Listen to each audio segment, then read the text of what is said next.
This might be one of the prettiest things that I've ever made with epoxy resin. That's right, I made this out of epoxy resin. Manipulating epoxy resin, it is so much fun, it's addictive. So watch the whole video and see how I did it.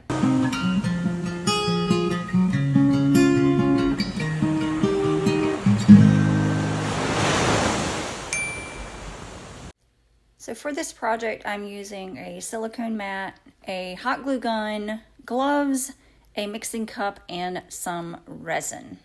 I'm using Bond Crafter casting resin, and you can find this on Amazon. I will have a link to it in the description below. I mixed up 200 milliliters while my hot glue gun was warming up, and this was plenty of resin for this project. This is actually a cake embossing mat or impression mat that you would use for fondant or frosting, and it's really pretty, but I want to use the flat side for this project, so I'm gonna flip it over and use the back side.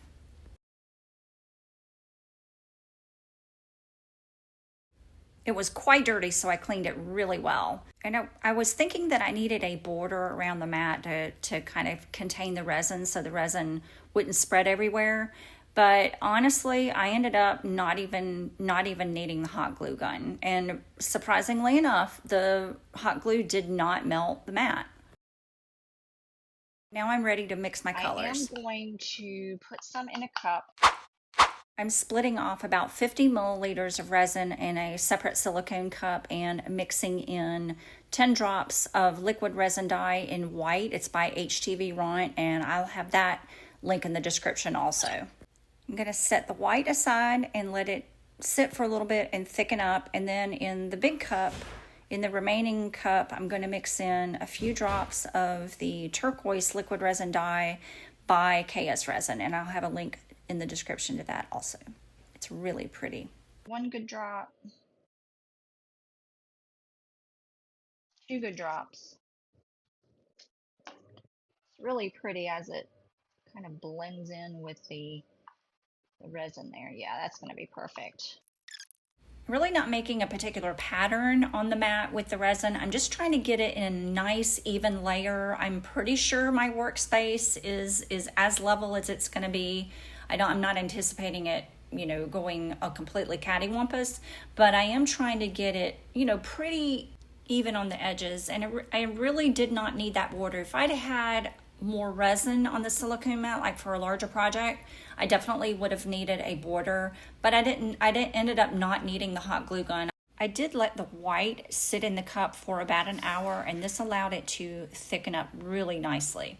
Now I'm pouring it straight out of my cup, and I probably should have put it into a piping bag so that I could have a little bit better control over the flow, because some of it was clumpy and some of it was too thin. And I'm doing it this way hoping that I will get somewhat of a bloom like Julie Cutts gets in her awesome coaster videos. And this is what it looks like after about 4 hours of curing.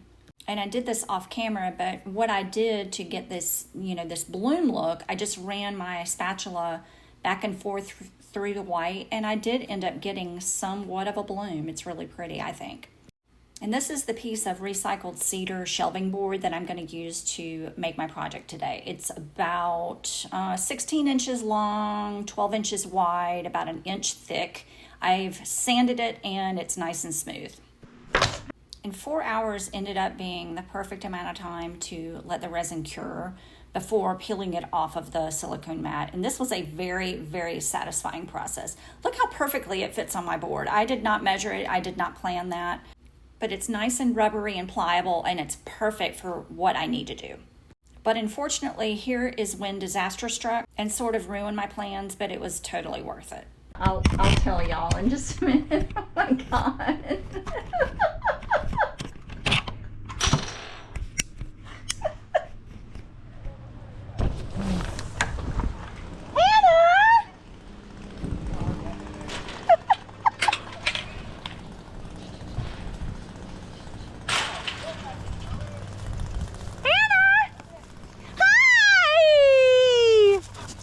Baby girl. Oh my goodness. Oh my goodness. Oh my goodness. Oh my goodness. Oh my goodness. She's so vicious. She's so vicious. Oh. She's got the zoomies. Well, that was a nice little break. All right. I did go outside for about 20 minutes to talk with my friend Amy and get puppy kisses from Hannah, and it was totally worth it. But in that 20 minutes, my resin ended up setting up a little bit too much, and I was not able to stretch it the way that I wanted to. But I am working now, and I'm going to make this work perfectly. And I guess in hindsight, it ended up being the perfect amount of time, even though I wasn't able to stretch the resin like I wanted to in the previous Christmas tree project. I was able to get the perfect shape that I want. And the resin slab was still pretty pliable and pretty rubbery, but it was wanting to bounce back, so it wasn't really holding its shape. And I'm just taking push pins to try to hold the curl that I'm wanting to get at the bottom. And even though initially I wanted to stretch the bottom skirt out a little bit to be a little bit more flowy, and I'll try it again, it's going to work out. So you can really start to see the shape of the angel now, especially the wings. Now the wings turned out absolutely perfect. I really love this shape. You can tell it's an angel. The angel is starting to take shape. I did untie the raffia around the middle, and I put the raffia there so that I could keep the waist cinched a little tightly so that it wouldn't open up. But I felt like I didn't really have a place to put the angel's head. So I'm just taking a piece of driftwood and sort of shoving it down into the resin. I did cut the resin so that the driftwood would stay in there. And I think that's going to be the perfect structure for the angel's body and a place to put her head, although I'm sort of struggling with it at this point. But that's going to be perfect. That is absolutely going to be perfect for the head and just the structure for the body. Oh, and I forgot to mention what I'm making her head out of. So this is a stone that I found on the beach with the driftwood. It's smooth, it's polished. It's going to be perfect for my angel's head. The Bond Crafter casting resin that I'm using does need 24 hours to fully cure and harden, so I'm going to leave this tied, and I'm going to leave it overnight, and we'll see what we have come morning. Now I used J-Diction UV resin and then my Let's Resin curing lamp to attach the stone onto the piece of driftwood so that our angel would have a head. And every angel also needs a halo, so I'm using this little scallop shell also with UV resin. I think it's the perfect size for a little halo. I'm just attaching that on the back as well with the UV resin and the curing light. The links to all the products that I used in this video are in the description, so make sure to check that out. Now I want to fluff out the edge of her wings and the bottom of her skirt a little bit. And I've seen other artists on YouTube use white polystyrene beads. They use that on the edge of freeform resin wave bowls, and they're really pretty. You can buy them on Amazon in different sizes, but I have this foam from a big package that we just got, and this is polystyrene, so I'm going to break it apart in a Ziploc bag and use that rather than buy it on Amazon. So, just trying to make use of what I already have and recycle a little bit. Now, these little balls are going everywhere because my fan is on, but I expected that. I'm going to mix my polystyrene beads with UV resin, and you want to go ahead and test your particular polystyrene. You can see the little balls flying everywhere, but you want to test your polystyrene beads with your resin just to make sure that the resin that you have is not going to melt your polystyrene, because sometimes some resins will, depending on the construction of the resin, it will make those little beads completely melt. And if you prefer wearing a PPE just to avoid any potential odors, by all means use PPE, and please do wear gloves. I am putting gloves on, but I have my fan going and I have my window open and my door open, so I have a really good cross breeze. And I'm working small sections at a time, just putting the I don't know, what do you call this? I'm going to call it glop. So I'm working with small sections of glop at a time and curing it in place with my UV resin lamp, and then moving on to the next section. And it did seem like the UV resin was taking a while to cure, so I did leave it under the lamp until I was sure it was nice and firm.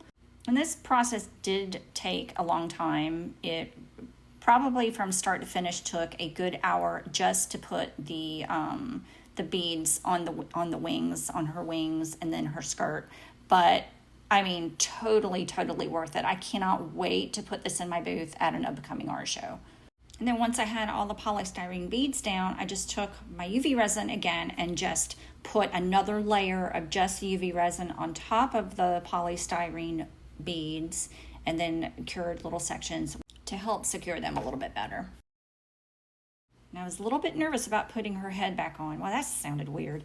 But yeah, I needed to be really careful about putting the driftwood back in that cavity. I didn't want to break the stick, and I didn't want to break the angel wings. So I'm just kind of shoving it back in there, and it stayed in there pretty tight. And I struggled just a little bit making the decision about her waistband area. I have these olive shells that I've found on the beach, and at first I was going to use them kind of like a sash, but then I thought these really look like little praying hands, so how perfect is that? I didn't need that raffia anymore, so I just snipped it off and pulled it out, and then used my hot glue gun to attach the olive shells onto the body, just like little praying hands. How cute. I just absolutely love this. And then I used hot glue to secure the angel to the wood. Although some of the UV resin did drip down and it stuck to the wood, but it just wasn't enough. So the hot glue is going to work fine. And then I'm using a starfish just to give her a little Christmas star, which every angel needs a Christmas star. So isn't that just perfect?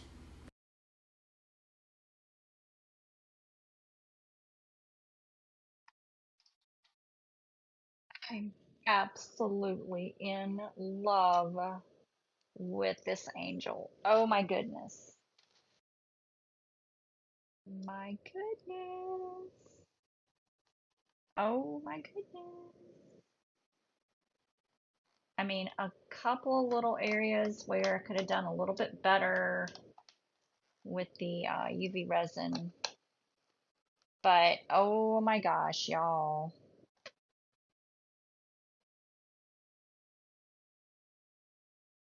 I'm absolutely in love with this. I am absolutely in love.